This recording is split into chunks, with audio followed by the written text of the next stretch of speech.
Hello बच्चों, welcome back to my channel. और आज के सेशन में हम लेकर आए हैं वैद्युत क्षेत्र इलेक्ट्रिक फील्ड। कूलाम के नियम में हम लोगों ने देखा था कि दो लाइक चार्जेस हैं, तो उनके बीच फोर्स ऑफ रिपल्सन मतलब प्रतिकर्षण बल लगता है। अगर दो पॉजिटिव चार्ज हो या दो नेगेटिव चार्ज हो तो उनके बीच प्रतिकर्षण बल लगता है। अगर एक प्लस है दूसरा माइनस है मतलब अनलाइक चार्ज है तो उनके बीच आकर्षण बल यानी दो स्थिर आवेश हो तो उनके बीच आकर्षण बल या प्रतिकर्षण बल लगता है। अगर कोई निकाय है, कोई सिस्टम है और उसमें बहुत सारे आवेश हैं, तो हम लोग कूलाम के अध्यारोपण के सिद्धांत से उनके बीच लगने वाले बलों का गणना कर लेते हैं। लेकिन दोनों ही स्थितियों में ये देखने को मिल रहा है कि जो आवेश हैं एक दूसरे को स्पर्श नहीं कर रहे। तो हम लोग किसी आवेश के उपस्थिति या अनुपस्थिति का पता लगाएंगे कि कोई आवेश है कि नहीं है, कोई आवेश यहाँ है कि नहीं। तो इस समस्या के समाधान के लिए वैद्युत क्षेत्र इलेक्ट्रिक फील्ड की अवधारणा कॉन्सेप्ट आया। और ये कॉन्सेप्ट जैसे इलेक्ट्रिक फील्ड लाइन है की अवधारणा और का जो कॉन्सेप्ट था वो दिया था माइकल फैराडे। तो यहाँ पे जो फोर्स है वो हम लोग कैलकुलेट कर लेते हैं कूलाम के नियम से। अब आवेश स्पर्श तो कर नहीं रहा है, तो हमें कैसे पता लगेगा कि कोई आवेश उपस्थित है कि अनुपस्थित है। तो इस समस्या के समाधान के लिए आया कौन सा वैद्युत क्षेत्र की अवधारणा। और अवधारणा दिया इंग्लैंड के साइंटिस्ट थे माइकल फैराडे। और इन्होंने ये कहा कि कोई आवेश है तो अपने चारों ओर वैद्युत क्षेत्र उत्पन्न कर अपने चारों ओर वैद्युत क्षेत्र उत्पन्न करता है। और जब कोई आवेश इसके अंदर आता तो ये वाला आवेश उस पर क्रिया करता है। और क्रिया करने से ये पता चल जाता है कि हाँ यहाँ आवेश है। तो यहाँ पे अगर कोई आवेश है और जब इसके अंदर आए ये आवेश, तो अब ये आवेश आकर्षण या प्रतिकर्षण बल का अनुभव करेगा according to nature of charge. Charge की प्रकृति क्या है, प्लस है कि माइनस है। तो जब आवेश आया तो अब जो आवेश विद्युत क्षेत्र उत्पन्न करता है उसको बोला जाता है स्रोत आवेश। और जो आवेश इसका परीक्षण करता है, टेस्ट करता है, उसको बोलते हैं परीक्षण आवेश। जैसे कैपिटल क्यू है उसको बोलेंगे स्रोत आवेश, और अपने चारों ओर वैद्युत क्षेत्र उत्पन्न कर रहा है, अपने चारों ओर वैद्युत क्षेत्र उत्पन्न कर रहा है। और जो क्यू जीरो है उसके अंदर आ रहा है और क्यू का अनुभव कर रहा है कि हाँ यहाँ पे आवेश है। तो इसको बोलते हैं परीक्षण। अब इसको हम सिंपली वैद्युत क्षेत्र को डिफाइन कर सकते हैं। अब यहाँ पे अगर प्लस आवेश है हमारे पास, तो प्लस जब आवेश है तो ये इलेक्ट्रिक जो वैद्युत क्षेत्र होता है उसकी दिशा जो होती है बाहर की तरफ निकलती है। और जो माइनस आवेश है तो जो वैद्युत क्षेत्र की दिशा है वो अंदर की, प्लस है तो बाहर की ओर जाती है और माइनस है तो वो अंदर की ओर इलेक्ट्रिक फील्ड लाइन आती है। तो इलेक्ट्रिक फील्ड लाइन अगला टॉपिक होगा, लेकिन ये वैद्युत क्षेत्र का कॉन्सेप्ट बताने के लिए इसकी जरूरत थी। अब इसको हम शॉर्ट में डिफाइन करेंगे कि वैद्युत क्षेत्र होता है किसी आवेश के चारों ओर का वह क्षेत्र जिसमें उसके वैद्युत प्रभाव का अनुभव होता है। वैद्युत क्षेत्र वह आवेश जिसके द्वारा उत्पन्न वैद्युत क्षेत्र का अध्ययन किया जाता है स्रोत आवेश कहलाता है। और स्रोत आवेश द्वारा उत्पन्न वैद्युत क्षेत्र का परीक्षण वैद्युत क्षेत्र में अत्यंत सूक्ष्म विद्युत बिंदु आवेश क्यू जीरो को रखकर किया जाता है। इस सूक्ष्म आवेश को परीक्षण आवेश कहते हैं, टेस्ट चार्ज। और टेस्ट चार्ज इतना छोटा होता है कि जो खुद की इलेक्ट्रिक फील्ड जो क्रिएट करता है, उत्पन्न करता है, उसको नगण्य माना जाता है और उसकी खुद की इलेक्ट्रिक फील्ड को इग्नोर कर दिया जाता है। वैद्युत क्षेत्र की तीव्रता क्या होती है, इंटेंसिटी। इंटेंसिटी किसी भी चीज का इंटेंसिटी का मतलब है कि अगर कोई बल्ब है और बल्ब है, आप देखेंगे तो बल्ब के पास देखेंगे तो वो ज्यादा लाइट वहां पे चमक होगी, और जब बल्ब से दूर जाएंगे तो वहां पे लाइट क्या होती है, कम होती जाती है। तो इंटेंसिटी का मतलब यही है। तो वैद्युत क्षेत्र की तीव्रता क्या, वैद्युत क्षेत्र के किसी बिंदु पर क्षेत्र की तीव्रता उस बिंदु पर रखे एकांक परीक्षण धन आवेश पर कार्य करने वाले बल के बराबर होता है। एकांक धन परीक्षण आवेश पर कार्य करने वाले बल के बराबर होता है। यानी यदि वैद्युत क्षेत्र के किसी बिंदु पर रखे परीक्षण धनावेश क्यू जीरो पर कार्यरत बल एफ हो, तो उस बिंदु पर वैद्युत क्षेत्र की तीव्रता कितनी होगी, वैद्युत क्षेत्र E equal to f upon q g, f upon q zero. SI मात्रक में वैद्युत क्षेत्र की तीव्रता का मात्रक होता है न्यूटन पर कूलम, न्यूटन पर कूलम होता है। विभव सूत्र अगर निकालना चाहते हैं तो एफ अपॉन क्यू जीरो, ये फोर्स का एम एल टी पर -2 और क्यू जीरो कूलम है तो एटी होगा एम एल टी पर -3 और ए पर -1। ये इसका विभव सूत्र हुआ। लेकिन क्यू जीरो बहुत ही स्मॉल है, छोटा है, तो इसको एग्जैक्ट शुद्ध रूप में लिखा जाता है लिमिट लगा के E equal to limit q zero tends to zero f upon q zero. ये कहलाता है हमारा electric field, intensity of electric field.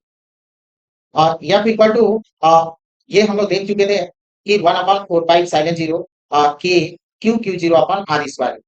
अब यहाँ पे हमको बिंदु आवेश के कारण वैद्युत क्षेत्र की तीव्रता फाइंड करनी है।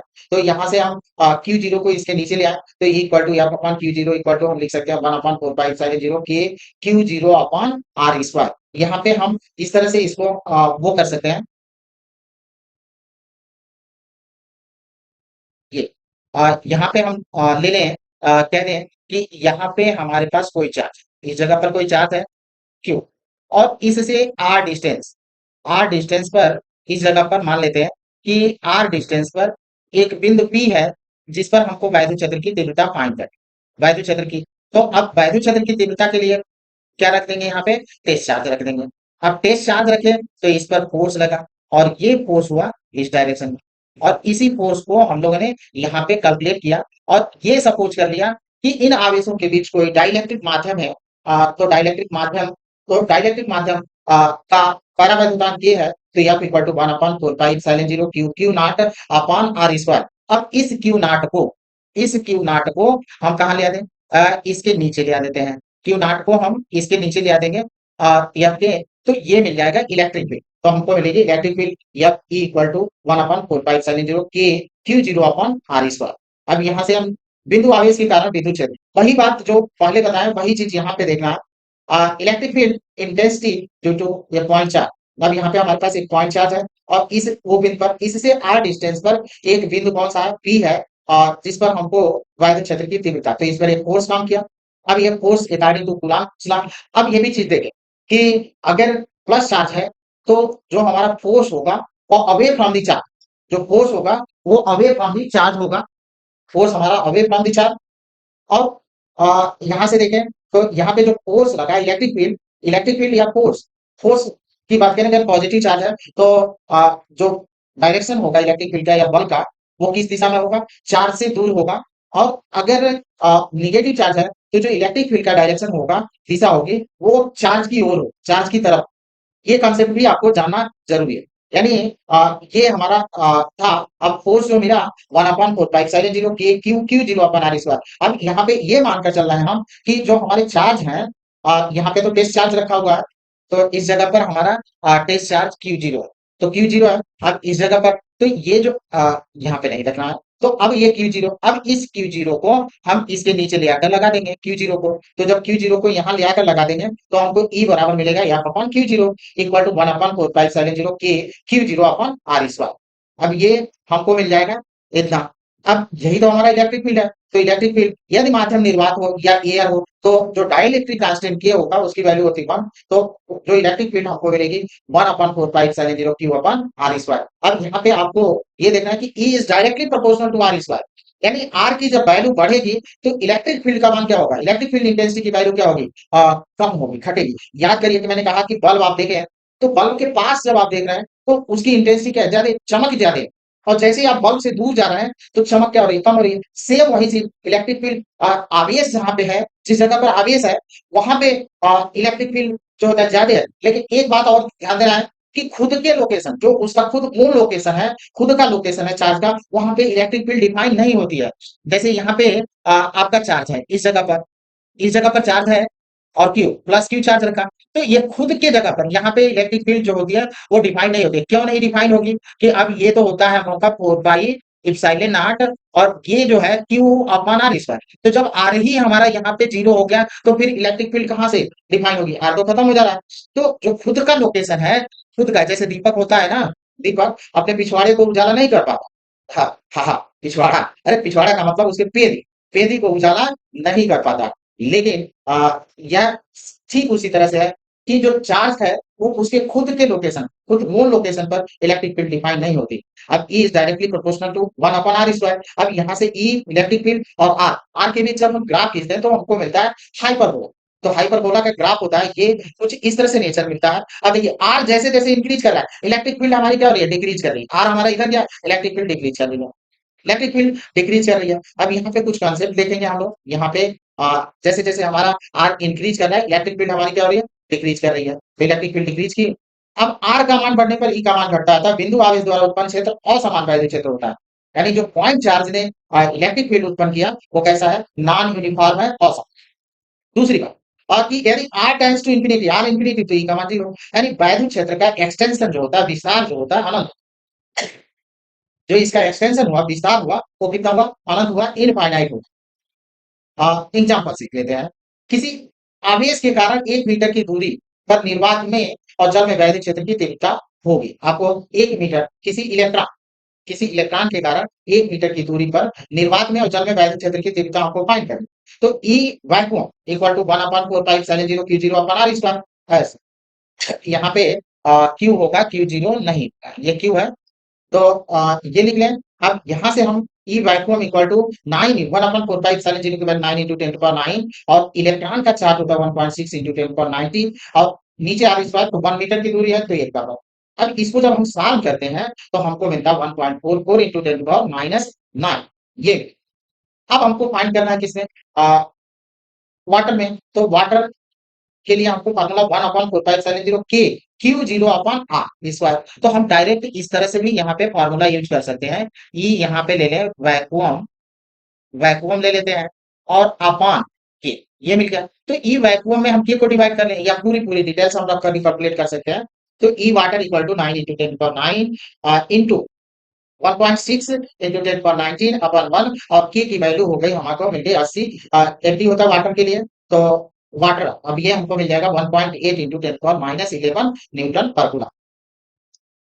अब यहाँ पे अगर हमारे पास इलेक्ट्रिक फील्ड है, ये यूनिफॉर्म इलेक्ट्रिक फील्ड है, तो जो पॉजिटिव चार्ज है तो उस पर जो फोर्स लगेगा, अभी हम लोग देख चुके हैं कि ये इलेक्ट्रिक फील्ड या ऐसे कह लें E equal to f upon q not था।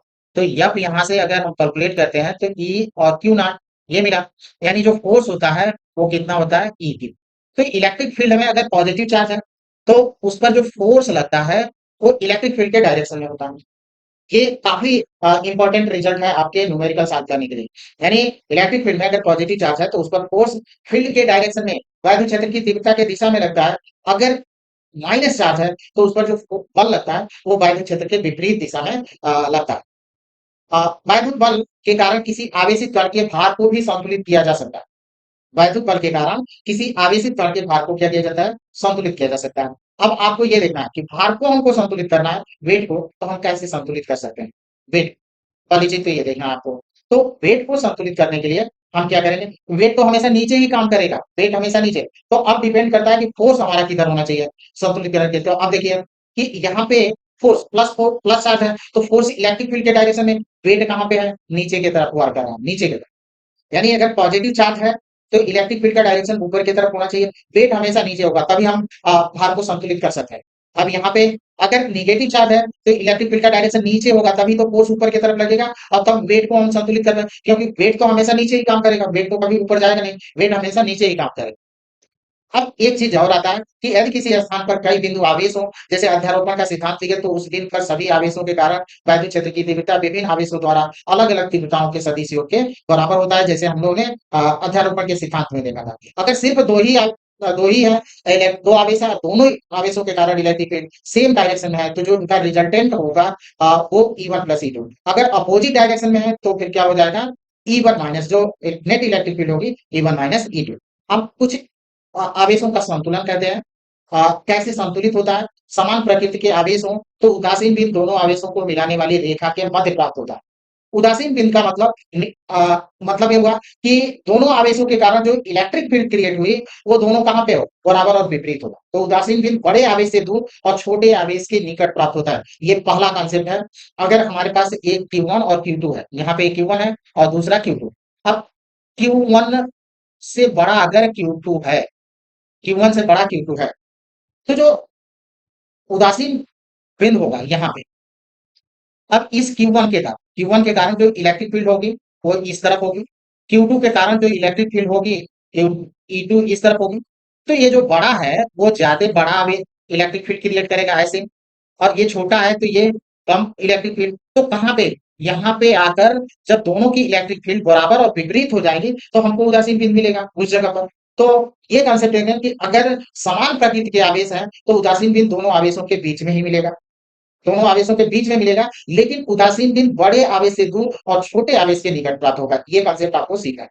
इस बार हम न्यूमेरिकल भी कर लेंगे। तो यहाँ पे कह लें कि जो उदासीन न्यूट्रल पॉइंट है, बैलेंस है, वो कहाँ पे छोटे आवेश के पास और बड़े आवेश से दूर प्राप्त होगा। ये हमारा पहला कॉन्सेप्ट है। अगर विपरीत प्रकृति के और एक चीज और, अगर दोनों के मैग्नीट्यूड, दोनों आवेशों के परिमाण बराबर है, मैग्नीट्यूड बराबर है, तो उदासीन बिंदु इनके बीच में प्राप्त होगा। उदासीन बिंदु तब मध्य बिंदु पर होता है, क्योंकि दोनों बराबर इलेक्ट्रिक फील्ड क्रिएट करेंगे। उदासीन बिंदु अगर कह लें कि विपरीत प्रकृति के आवेश है, तो विपरीत प्रकृति के आवेश है, तो उदासीन बिंदु अब अंदर तो प्राप्त नहीं होगा, अंदर नहीं प्राप्त होगा, अब बाहर प्राप्त होगा। और फिर वही कंडीशन लगेगा कि जो छोटा आवेश होगा उसकी ओर प्राप्त होगा और बड़े आवेश से दूर। तो यहाँ पे अगर हम मान लेते हैं कि ये हमारा Q2 है और ये हमारा Q1 है, अब यहाँ पे Q1 से बड़ा कौन सा है, माइनस Q। तो उस कंडीशन में उदासीन, क्योंकि अब जो इलेक्ट्रिक फील्ड क्रिएट होगी, तो ये इसका अगर नेगेटिव वाला है तो ये बड़ा होगा, ज्यादा होगा। इलेक्ट्रिक फील्ड इसका E2 का इस तरफ, और इस Q1 के कारण इलेक्ट्रिक फील्ड का जो डायरेक्शन होगा इस तरफ होगा। तो यहीं पे बराबर होंगे, इसके अंदर तो बराबर होंगे नहीं। अब इसके अंदर अगर आप कॉन्सेप्ट लगाते हैं तो देखिए, ये Q2 है तो इलेक्ट्रिक फील्ड इसी के डायरेक्शन में E2, और Q1 है तो इससे अवे, तो दोनों तो सेम डायरेक्शन में होंगे, तो फिर बराबर कहाँ होंगे, न्यूट्रल पॉइंट कहाँ मिलेगा आपका। तो अगर दोनों विपरीत प्रकृति के आवेश है, और विपरीत प्रकृति के आवेश है और उदासीन बिंदु हमको फाइंड करना है, तो उदासीन बिंदु जो होता है कि उनके बीच में नहीं, बाहर प्राप्त होगा और छोटे आवेश के पास और बड़े आवेश से दूर। अगर यहाँ पे दोनों के परिमाण बराबर है, मैग्नीट्यूड बराबर है, तो फिर क्या होगा, मैग्नीट्यूड बराबर है तो उदासीन बिंदु मिलेगा ही नहीं, कहीं भी नहीं करेंगे आप। तो इस बार हम लोग न्यूमेरिकल कर लेते हैं। पर एक क्वेश्चन देखते हैं। क्वेश्चन है हमारे पास कि दो सजातीय आवेश, एक है +5 × 10 पर -19 कूलाम और दूसरा है +10 × 10 पर -19 कूलाम। अब ये दोनों 1 मीटर की दूरी पर रखे गए हैं।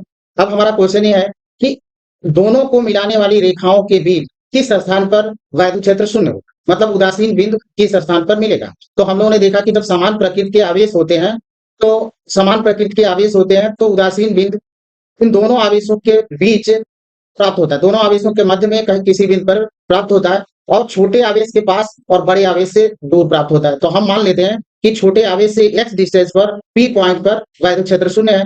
तो अब ये x डिस्टेंस हो गया, तो दूसरा डिस्टेंस हम लोग का कितना हुआ, ये मिल जाएगा 1 - x। तो ये x डिस्टेंस पर लिए और दूसरा ले लिए 1 - x डिस्टेंस पर। अब ये हो गया हमारा। अब इस पॉइंट पर, P पॉइंट पर इलेक्ट्रिक फील्ड ये क्रिएट करेगा और ये भी क्रिएट करेगा। तो +5 के कारण इलेक्ट्रिक फील्ड का डायरेक्शन इस तरफ E1 हम मान लेते हैं, और +10 कूलाम के कारण इलेक्ट्रिक फील्ड का डायरेक्शन इस तरफ होगा E2, क्योंकि प्लस आवेश के कारण इलेक्ट्रिक फील्ड का डायरेक्शन क्या होता है, अवे फ्रॉम द चार्ज, और माइनस के कारण जो इलेक्ट्रिक फील्ड का डायरेक्शन होता है टुवर्ड्स चार्ज, चार्ज की ओर होता है। अब ये चीज हो गया। अब इस P पॉइंट पर E1 और E2 जब बराबर होंगे तो यहाँ पे इलेक्ट्रिक फील्ड 0 होगी और उदासीन बिंदु मिलेगा। तो अब E1 और E2 बराबर है, E1 की वैल्यू फाइंड कर लेते हैं। तो इलेक्ट्रिक फील्ड की वैल्यू क्या होती थी, 1/4πε0 Q/r²। तो 1/4πε0 को K ले लिया हमने, और इस E1 किसके कारण है, 5 × 10⁻90 कूलाम के कारण है। तो ये 5 × 10⁻90 कूलाम अपॉन x², क्योंकि ये x डिस्टेंस पर है, और यहाँ पे K 10 × 10⁻90 अपॉन 1 - x²। अब K से K को हम कैंसिल करते हैं, और 5 से ये 2 बार में, और 10⁻90 कैंसिल हुआ, 1/x² = 2/1 - x²। अब इसको रीअरेंज करते हैं क्रॉस मल्टीप्लिकेशन, तो 1 - x² = 2x²। अब ले लेते हैं हम लोग 1 - x, इसका स्क्वायर रूट तो +-x√2। अब प्लस साइन ले तो 1 - x = यहाँ पे हम प्लस साइन, ये माइनस हटा देते हैं, प्लस साइन ले लेते हैं। तो प्लस साइन लेंगे क्योंकि √2 की वैल्यू होती है 1.414, हमने 1.4 लिया है, तो 1 - x = अब प्लस साइन यहाँ से ले लेते हैं इस जगह पर, तो प्लस लिए। अब इस x को हम इस तरफ लाएं तो हमको मिलेगा 1 = x + x 1.4, इसको ऐड करें तो हमको मिलेगा 2.4x। x की वैल्यू कैलकुलेट करें तो x = 1/2.4 यानी 0.41 मीटर। और अब दूसरी बार निगेटिव साइन लेंगे, तो निगेटिव साइन लिए, अब x इस तरफ आया तो x को इधर लाए तो x - 1.4x, हमको मिला -0.4x। x की वैल्यू कैलकुलेट करें तो -1/0.4, और ये मिलेगा -2.34। तो ये तो होगा नहीं, ये रिजल्ट नहीं होगा। यानी यहाँ पे हमारा ये चार्ज है, और यहाँ पे, और ये Q1 है और ये Q2 है। अगर Q1 स्मॉलर है Q2 से मैग्नीट्यूड में स्मॉलर है, तो जो उदासीन बिंदु होगा वो छोटे आवेश के पास और बड़े आवेश से दूर, यानी इस क्वेश्चन में यहाँ से 0.41 मीटर के डिस्टेंस पर उदासीन बिंदु मिलेगा और इधर का जो मिलेगा 1 माइनस हम करते हैं 0.41, तो ये कैलकुलेट करेंगे तो ये मिलेगा, यानी बड़े आवेश से इतने डिस्टेंस पर और छोटे आवेश से 0.4 डिस्टेंस पर उदासीन बिंदु मिलेगा, क्योंकि ये आवेश बड़ा है तो ये बड़ी इलेक्ट्रिक फील्ड क्रिएट करेगा और ये छोटा है तो ये छोटी इलेक्ट्रिक फील्ड क्रिएट करेगा। तो उदासीन बिंदु हमको मिलेगा छोटे आवेश के पास। अगर ये विजातीय हो जाए तो उस कंडीशन में भी इन आवेशों के बीच उदासीन बिंदु या नहीं प्राप्त होगा। उदासीन बिंदु अब आवेशों को मिलाने वाली रेखा पर ही होगा लेकिन बाहर होगा। तो अब आते हैं इसी क्वेश्चन को हम बदल दें और ये कर दें कि ये माइनस हो जाए और ये, तो अब आप देखें कि मैग्नीट्यूड ये 5 है और मैग्नीट्यूड लें तो ये मैग्नीट्यूड 10 वाला अधिक है, यानी जो उदासीन बिंदु मिलेगा इस आवेश के दूसरी ओर मिलेगा, यानी इस तरफ मिलेगा, इस तरफ। तो अब यहाँ पे पॉइंट ये 1 मीटर का डिस्टेंस है और उदासीन बिंदु इस पी पॉइंट पर मिलेगा। अब ये मान लेते हैं एक्स डिस्टेंस, तो -10 आवेश से ये कितने डिस्टेंस पर होगा 1 प्लस एक्स डिस्टेंस पर। अब अगेन जो इलेक्ट्रिक फील्ड होगी ये क्रिएट करेगा, तो माइनस आवेश किधर करता है, माइनस आवेश आवेश electric field towards the charge और प्लस आवेश जो करता है वो अवे फ्रॉम द चार्ज। तो ये माइनस है तो माइनस आवेश अपनी तरफ ही इलेक्ट्रिक फील्ड क्रिएट करेगा, तो ये E2 होगा अपनी तरफ और इस +5 के कारण जो इलेक्ट्रिक फील्ड होगी वो इस तरफ होगी E1। अब इस P पॉइंट पर E1 और E2 बराबर होंगे तब हमको उदासीन बिंदु मिलेगा, तो हम यहाँ से E1 इक्वल टू E2 कर लें और फिर वही कंडीशन, लेकिन अब ये इस चार से -10 से 4 से 1 प्लस एक्स डिस्टेंस पर है तो यहाँ 1 प्लस एक्स स्क्वायर। फिर हम के से के को कैंसिल करते हैं, ये कैंसिल करते हैं और 5 से हम ये 2 बाद में कैंसिल हो गया। अब इसको हम लिख सकते हैं 1 upon x square equal to 2 upon 1 plus x square, cross multiplication किए तो 1 प्लस एक्स का whole square equal to 2 x square. अब इसका स्क्वायर रूट ले लेते हैं, तो स्क्वायर रूट लेंगे तो 1 plus x equal to plus minus x root two की वैल्यू फिर वही लिखेंगे 1.4 और एक बार हम प्लस साइन लेंगे तो हमको मिलेगा एक्स की वैल्यू 2.43 और जब माइनस साइन लेंगे तो एक्स की वैल्यू मिलेगा -0.41, यानी ये जो होगा इलेक्ट्रिक फील्ड हमको मिलेगी, उदासीन बिंदु जो मिलेगा यहाँ पे -10 वाला है और यहाँ पे +5 वाला है।